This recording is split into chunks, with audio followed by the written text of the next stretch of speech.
Hi, I'm Robin, And I'm Josh. and we are the Kitchen Design Experts, the channel that teaches you everything you need to know about kitchens, about bedrooms, and about home offices. Now, following on from the last video in this series, you should now have got a list together of 6 kitchen companies in your area. But which ones are you going to visit? We're going to tell you how to reduce that list down to 3, saving you both time and money.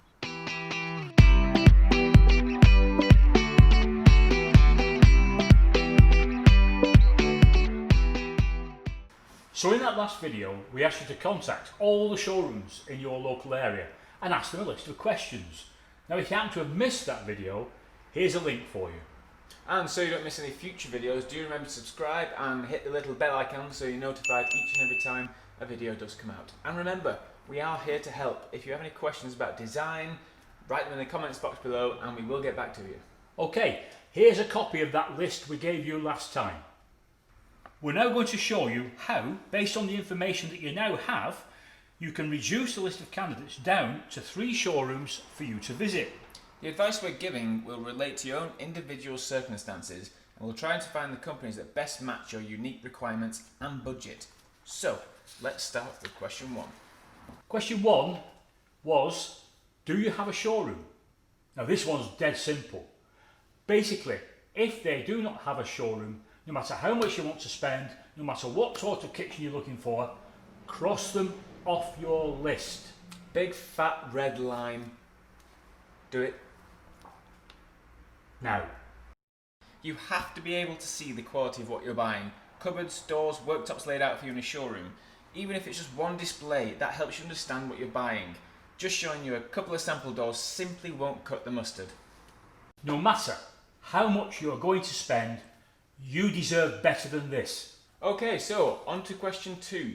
How long have you been in business? Now we call this the eliminator question.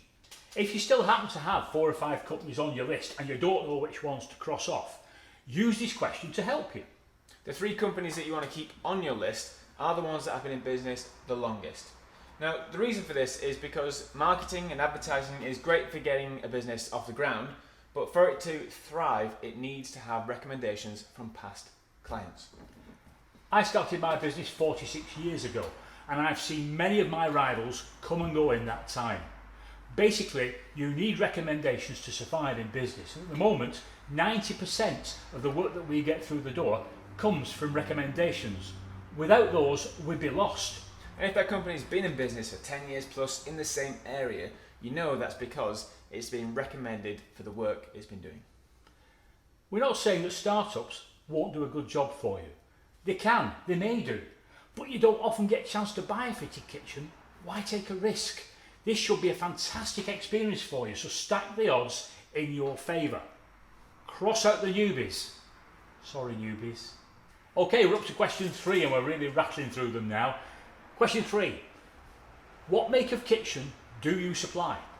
Now this is possibly the most important question that you can ask, but Mr. and Mrs. Client rarely do. Would you go out and buy a car not knowing the brand? Whether it's a Seat, Ford, Mercedes? No, of course you wouldn't. Knowing the brand also helps you because it makes you realise what the likely cost and quality of that vehicle might be. And more importantly, it directs you to which showroom you might want to visit. Great. Now the same applies to kitchens. And I appreciate that brand names such as Amiga, Crown, Schuller and Seamatic might not mean that much to you. But each of those products offers vastly different qualities at hugely different costs, just like the list of motor cars did. You need to have an idea of what you're looking at. In particular, does it fit your budget? As this is such an important topic, we're going to devote the whole of the next video to helping you understand the difference between an off-the-shelf mass-produced kitchen, a custom-made designer kitchen, a bespoke kitchen and what we call a hybrid kitchen. So, big apologies, you may not be able to reduce your hit list down to 3 until you watch our next riveting instalment. Could be a good time to mention that subscribe bell again. Bing. Okay, so on to question 4. Do you offer a full installation service? Now then, installation of a kitchen can often include a joiner, a plumber, an electrician, a plasterer, a floor installer and sometimes even a decorator. So what you've got to do, you've got to ask yourself, which of these trades do you want? And make sure that the company that you're considering matches your needs. Now, usually this is a budget decision. I think that Mr. and Mrs. Client would love to just hand the keys to one person, and in 10 days or so, he'd hand them back having done absolutely everything. And more importantly, if something doesn't go quite right, you just know exactly who to talk to. However, the cost of a full installation can be anything from 25 to 50% of the overall kitchen budget.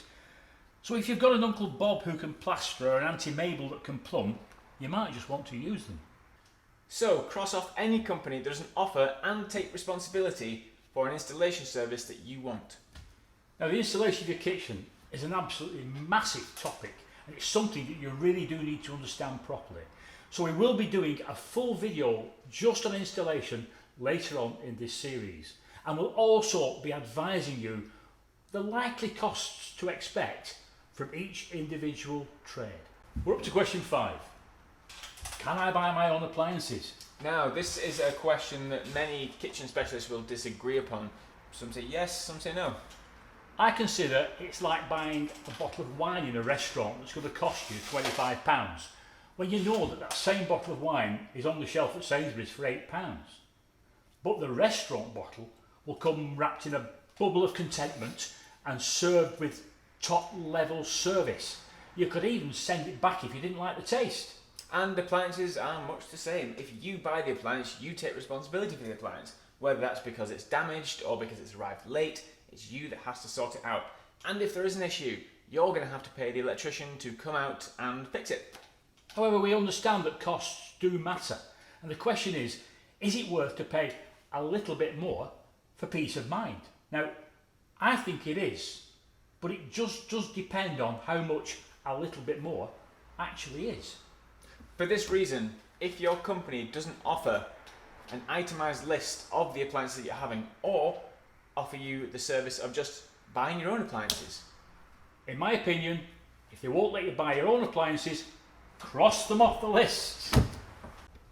Question number 6. Do you offer a full design service? This is a simple one. If the answer is no, then that company is a no. No.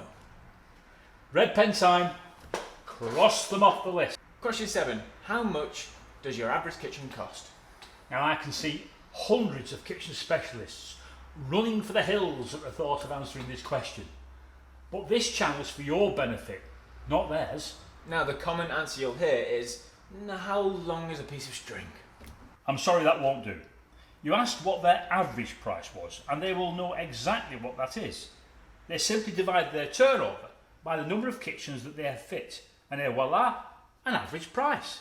Just make sure that that average price includes for appliances and full installation. Better still, ask them for an average price of the units, average price of the installation, and average price of the appliances. In actual fact, good kitchen companies won't mind doing this, because if they're offering good value for money based on the quality of their product, they won't be ashamed or frightened to tell you what their average price actually is. Hi, last question. Whoopee, it's number 8. What are your payment terms? And do you offer credit facilities? Usually you can expect to pay a deposit upon the order, no more than 25%, then the bulk of the payment as the project starts, and ideally it's nice to be able to hold back an element of the payment until the job is finished. Now, in general, most good kitchen companies will offer these type of terms.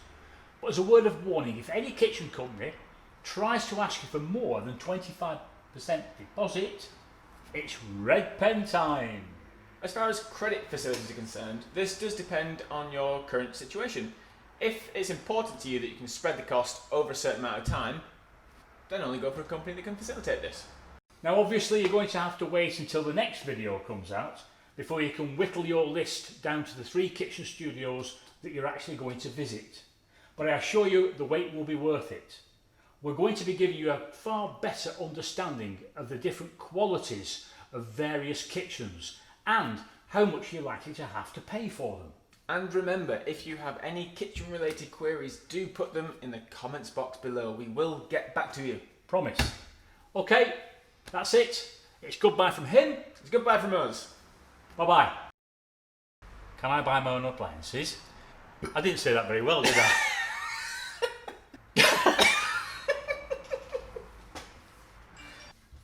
question. As far as credit facilities are you know exactly who to talk to.